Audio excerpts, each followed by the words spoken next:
Yes, but first, Lauren's here to tell us why this Beatles track has already been making headlines all around the world.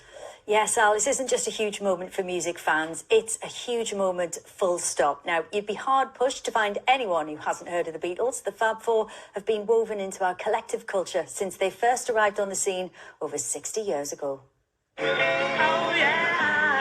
In 1962, that famous final lineup of John, Paul, George and Ringo came together as the Beatles. And it was here at Abbey Road that they recorded their debut single. Love me do. The first of many records made here that would earn their place not just in music, but in history.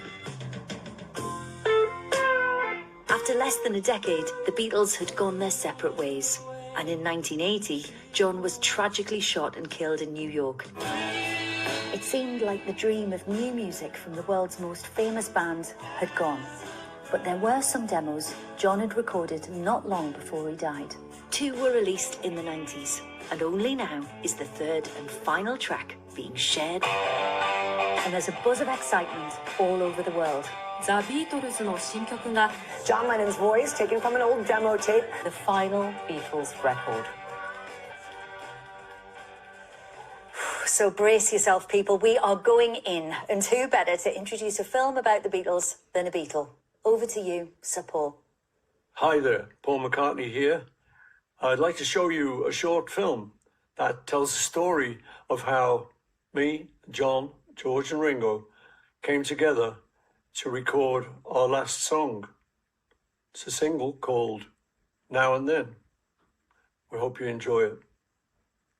I do. 2, take 1, silent turnover. Are you ready, Ringo? Come on, we're doing it. We're on. 1, 2, 3, ah! Which key is it in, really? Ringo. George is tuned up. Oh, hey there. John. I'm ready to sing it to the world. I hope we pass the audition. Of course it was. What did it sound like with the bass doing a funny thing? Keep that one. Mark it fab. Making good music in a band is all about chemistry. The way our 4 very different personalities combined in the Beatles was something very special. When we lost John, we knew that it was really over. But in 1994, amazingly, an interesting opportunity arose. We could make more music together. If we were to do something, the 3 of us, as interesting as it may be, to have John in it is the obvious thing. I was talking to Yoko, and she said, I think I've got a tape of John. We were pretty excited. A new John song. Amazing. To hear John's voice, that's the thing that we should cherish. And I'm sure he would have really enjoyed that opportunity to be with us again. We could use John and try and make a record. It was the closest we'll ever come to having him back in the room.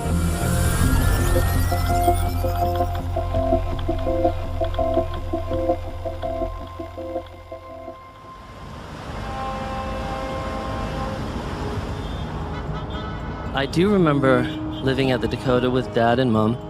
There's this impression that my dad stopped doing music for a while to raise me, which I think is partially true in terms of him not touring and not fulfilling any major record label obligations. But he was always playing music around the house. He was always making demos, and I do remember him recording into these tape cassette recorders. Mom had these handful of songs that my dad hadn't finished, and she gave them to the other Beatles.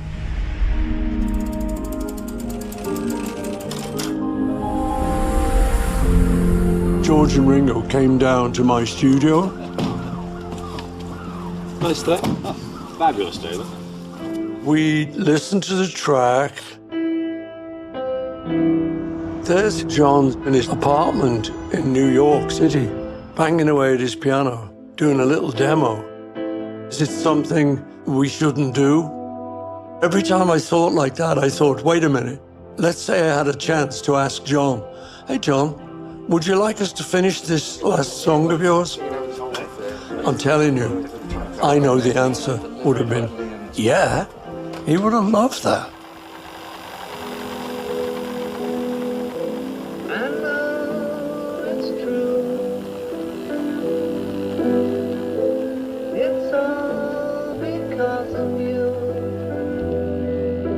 It was very strange when we started that there's only three of us after all those years and all that life. John, really excited for the catalogue.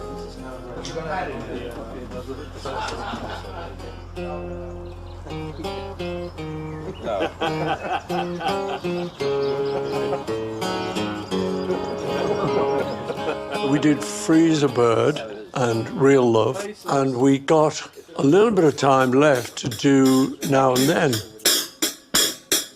When we started Now and Then, it was very difficult because John was sort of hidden in a way. In John's demo tape, the piano was a little hard to hear. And in those days, of course, we didn't have the technology to do the separation.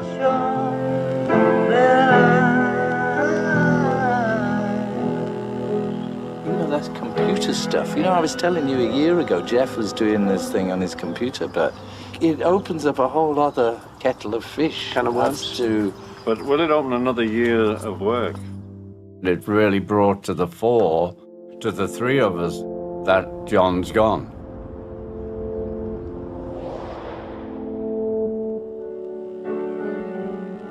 Every time we wanted a little bit more of John's voice, this piano came through and clouded the picture.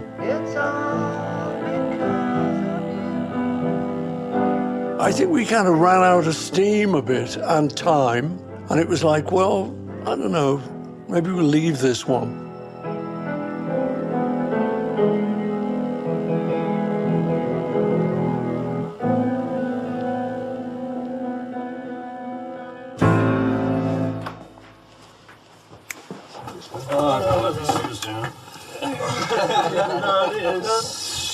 Okay, see you next year.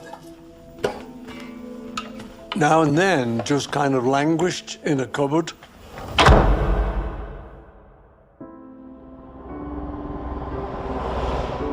And then in 2001, we lost George, which kind of took the wind out of our sails. It took almost a quarter of a century for us to wait until the right moment to tackle Now and Then again.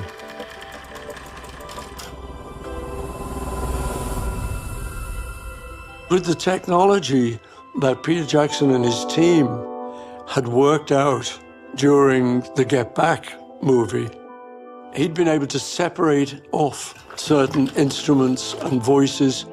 During the course of Get Back, we were paying a lot of attention to the technical restoration.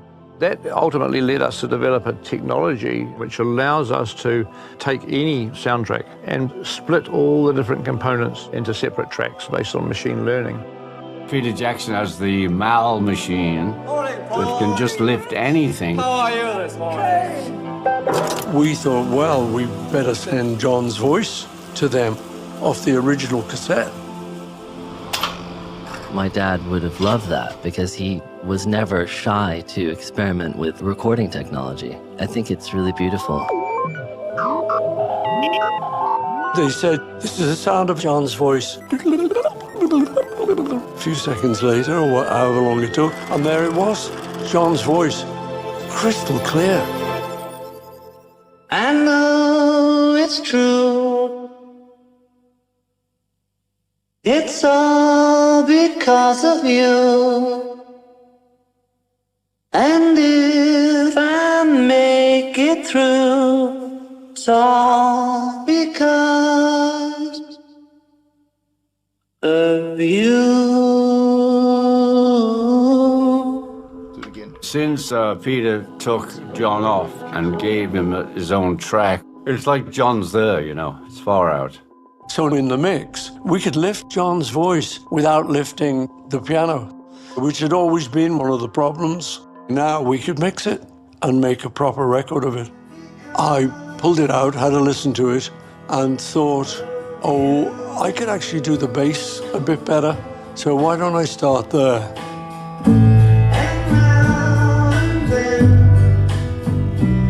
Paul called me up and said he'd like to work on Now and Then. What do you think? I think it's great. So he put the bass on, he sent the files to me, I put the drums on.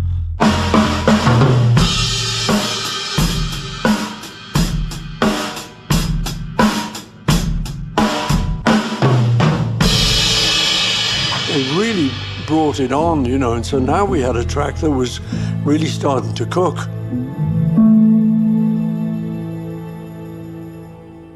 I've been vaguely thinking strings might be a good thing. The Beatles did lots of string things, you know, Strawberry Fields, Yesterday, I'm the Walrus. We wanted to go to Capitol Studios because that had been EMI and it was sort of Beatle-y. Giles worked up an arrangement like Giles's dad would have done in the old days.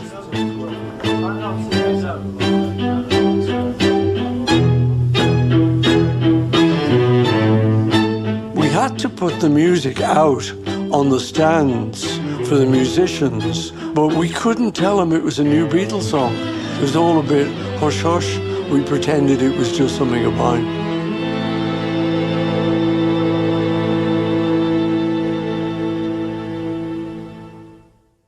On the new record, there's a guitar solo.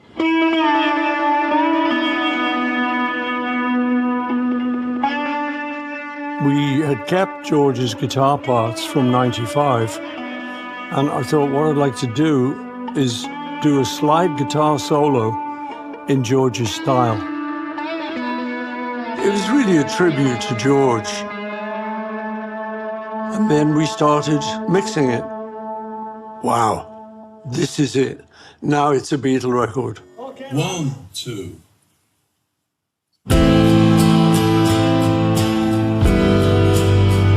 It was incredibly touching to hear them working together after all the years that my dad had been gone. I know it's true. It's the last song that my dad and Paul and George and Ringo will get to make together. And if I make it through, it's all because of you. All of those memories come flooding back. My God, how lucky was I to have those men in my life and to work with those men so intimately and to come up with such a body of music. To still be working on Beatles music in 2023, wow. We're actually messing around with state-of-the-art technology, which is something the Beatles would have been very interested in. Now and Then, it's probably like the last Beatles song, and we've all played on it, so it is a genuine Beatle recording.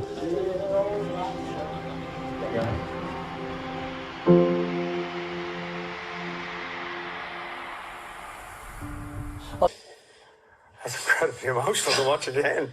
It is. Joining Lauren now to give their reaction is the man who produced the track, Giles Martin, and lifelong Beatles fan, John Fisher.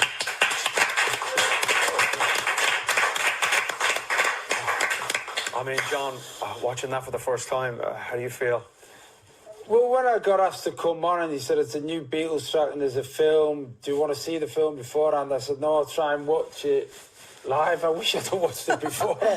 Because we were all getting caught by that. And I think also it sort of plays into the fact that I've lost people this year and you get an answer machine message. You hear the voice again. And that gets you. And then when John's voice was isolated there, to imagine working with that and Paul's taking George's music and build something. You know what it's like. The bond that you have in a band's a unique thing. But to be able to have this, anyone who can go into the past and bring the people that they love with them into the present. That's powerful. Yeah. And that's what we just said, wasn't it? It's the bit where you hear his voice isolated, it sends shivers to you, doesn't it? No. But, you know, the use of the archive there in that film is just beautiful, and we have to give a big shout-out as well, and a lot of credit to Oliver Murray, the director. It's a brilliant, brilliant film. But for you, Giles, you know, that's sort of the end of the story that your dad was a big part of starting, and then you've come in and kind of put the full stop at the end. That must be incredibly special for you. Yeah, it's incredibly emotional work on something like this. I mean, for me, watching it just there, and watching your reaction, it's like, you know, it means so much. And music means so much. And for me, my father, you know, even watching him back, I worked on the Get Back project and seeing him and realising he's actually younger than I am now, you know, and now and then. And it is a thing that once we could get John's voice there, then there's something to work on. And sound and people's voices evoke so many memories, and they bring us back and they bring us forward. But the whole thing is that it's the soul that comes with it that means so much to us. Well, we should say that you can hear the song in its entirety for the first time on Scott Mills's show tomorrow on BBC Radio 2 at 2 p.m. But Lauren, what's the significance, you know, of a new Beatles record being released into the ether? Well, you know, as Jazz was just saying, it's twofold, because each fan has their own individual, very personal relationship with the Beatles and their music.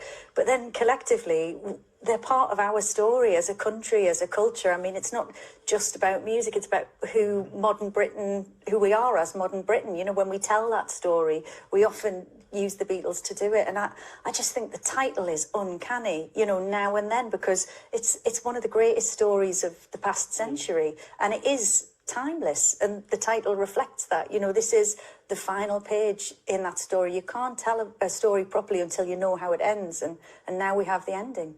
Oh, it's a wonderful ending. Giles, your dad, George, was often referred to as the fifth Beatle, and he produced so many albums with the band, but he was also an innovator. He pushed the envelope.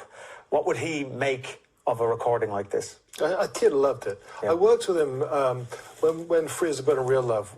We did a song together called Grow Old With Me, which is a John song from the same cassettes. And so I have experience of working with him on this material. You know, the band, actually, as you said, the boys used to push him with technology. They didn't believe there was any walls to anything they did. And that's the thing. It's not...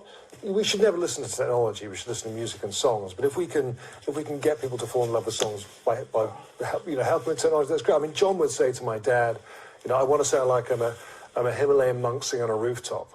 You know, they go, okay, how'd you do that? And what technology do we use? That's the thing. That's the... But he used to say to me, audio is like putty in your hands. You can do whatever you want with it now. I wish I had that. And that's how he was. And, you know, he always looked forward. And I mean, it's such a joy, this, isn't it? I mean, it's very emotional, and I'm sure people at home are going to be feeling that. But also, what does this mean, John, as a fan, to have, you know, another Beatles song, a new Beatles song added to the canon? Well, it's not as if the Beatles have ever lost their place. Everybody's got a Beatle track. They pop up every now and again. But I think the other thing is, Paul particularly is still there. You know, there's hundreds of thousands of people were like me, stood in a field watching him at Glastonbury. This is not somebody doing a retrospective whose career's gone and he's trying to grab onto former glories. This is someone who's evolved in music and has now brought us a gift from the past. And I think there'll be a lot of fans who are a bit like me, who are a bit taken away from it. What got me there was when they isolated John's voice. Yeah. Just in this studio, you could hear... everyone's breath leave. And I think for many fans it'll just feel so special, particularly because of the way he was taken. But that's the thing. This doesn't stem from, you know, we're talking about it now, but it stems from Paul being at home and realising he has this opportunity to work with John again. His best friend. You know, they were best friends, and then when we work on the track, he would say, like, listen to George's guitar part in the string parts, listen to what George is doing. We had to respect what George is doing here. And they were a band, and you know, you said my dad's the fifth Beatle. He wasn't. There were four Beatles. You know, he was, and you really got the sense that all the time. It's just, it becomes this. And we start talking about, really, it's just Paul working with his best friend, Ringo working with the best friends, and that's it. But to have that strength of character and the focus, because the emotions that Paul has been through over the years and his relationship with John and all of that stuff, and then to be there and to be able to send the track to Ringo and still connect, it must have been... I have no idea what they must have felt like. Everybody who's lost somebody would love to have them back for a fleeting moment. To have them back and then give a gift to the world with them is is fantastic. Incredible. Now, we are going to bring in somebody else, right, into this chat. So in the film there, we saw the orchestra. And at the front was a man with a name tag. There he is. That's Charlie Bisharat there. Now, we set up so that Charlie could watch that film along with us from his home in California. And up to that point, he didn't know for sure he was playing on the last ever Beatles song. Now, we were watching him watch it, and he barely blinked. He was so engrossed. So we're going to go live to Charlie now, over 5,000 miles away in California. Charlie, welcome to the One Show. We watched you there, watching that film along with everybody at home, holding your breath nearly. You were so engrossed. But what does it feel like to know that you played on the last ever Beatles single? Oh, it's absolutely epic to be part of this and to know. We didn't know at the time what it was. And many times we work on projects, they don't come out or they come out years later or something. And I actually had looked for this song many times online and I thought, whatever happened to that? It never released. It was a year and a half ago that we recorded the strings for it. All right. Now, we should say you've played on many impressive soundtracks like Titanic and La La Land and Spider-Man. It must be amazing to add a Beatles song to your repertoire. Oh, absolutely. That's the cherry on the cake for sure. I mean, we have been very fortunate to work on projects with John Williams and lots of amazing records. But I have to say, being part of this is more than epic. It's like a lifelong dream. Brilliant. Charlie, thank you so much. And we're so pleased that we could share Pleasure. that with you. You can hear Charlie and the Beatles on the new single Now and Then in its full glory on Scott Mills's show on Radio 2 tomorrow at 2 p.m. Now, we know there are lots of people watching who have a love of the Beatles and memories of the Fab Four. Yeah, I mean, Lauren, for example, still has the badge from when your mum saw them in 1963. There you are. Sunderland Empire, Paul's a favourite. Paul was our favourite. And here are three more stories from Beatles fans, one of which has a special connection with Giles's father, George. My name's Michelle, and I'm the daughter of the late, great Matt Monro. Born free. He'd started life as a bus driver, actually, and it was while he was on the buses that he was discovered. George Martin, prior to the Beatles, he was Dad's producer. They were great mates. Dad admired the Beatles, so he recorded quite a few songs over the years. Yesterday. In 1972, I'm a young girl, and he'd asked me to go in to the studio with him, and I was like, okay, this is exciting. And then George Martin walked in and tapped his baton, and it was just instant cut. The orchestra started playing, and it was Michelle. Michelle, my belle. And Dad held my hand and literally sang it to me. I love you, I love you, I love you. It was really emotional because there's a bit in the song where he talks my name. Michelle, my belle. He wanted for me to know that he was doing it just for me. 40 years after he recorded Michelle, I found his music case in the garage, and within that was the handwritten score of Michelle from that session. He'd carried it with him every day till he passed away in 1985. All these years on, it is as vivid today as it was when I was standing in the studio. Michelle. Just let me hear some of that rock and roll. My name is Linda Hill, and in 1963 I worked in a drapery shop. When I heard the Beatles were coming to Hull, my immediate thought was, I must get tickets and, if necessary, queue overnight. I joined the queue. You could feel excitement. We were dancing to Beatles music. There was parents coming up in cars with thermos flasks and sandwiches. In the morning, the queue started moving, and I looked at my watch, and it said 20 to 9. And I thought, I've got to go to work. And my boss said, have you got your tickets? And I said, no. I left the queue because I didn't want to be late for work. I was devastated. That was the end of the story. Or so I thought. On the day of the concert, my boss picked me up, and she stopped outside the Hull Daily Mail offices. And a man opened the door and said, and you must be Linda. I'm going to take you to meet the Beatles. I was completely in shock. My boss said she's done something that shows loyalty, and I want to know if you can arrange her to meet the Beatles. My knees were shaking when I went up the stairs. And in came John, Paul, George and Ringo. And I was tongue-tied. Paul had his arm round my shoulder, which was very nice. It was a 17-year-old's dream. My boss, Mrs. Cant, I'll never forget how she did that for me. Just unbelievable. I'm Jo and I'm from the Wirral. In 2016 we had twins, Rosie and Jude. They were born prematurely. We lost Rosie, so we needed Jude to come home, but no one could tell us that he would. I remember Hey Jude came on the radio. Hey Jude. I was like, yeah, he's going to be Jude. The lyrics were so fitting for his journey. The whole world was on his shoulders to just come home. One of our favourite nurses, Jo, used to sing Hey Jude to him through the incubator. And the song felt like it was speaking to him. Like, come on, Jude, get home. He came home 8 months old, January 2017. And from the age of about 2, he had this obsession with the Beatles. The blackbird singing in the dead of night. He's got the John Lennon glasses. His bedroom has got Beatles lyrics on the walls. We've been to Penny Lane, Strawberry Fields. We went to Abbey Road so he could do the walk on the crossing. I will always love Hey Jude. It'll always be my favourite. Well, people are going to be a mess at home, Yeah, like we are all in the studio. Jules says, wow, is the only word needed. I'm weeping. Beautiful. Absolutely Look, if brilliant. you want more of the Beatles, there's a special night celebrating the Beatles on BBC Two and iPlayer this Saturday. Yes, something else available on iPlayer is another opportunity to see John.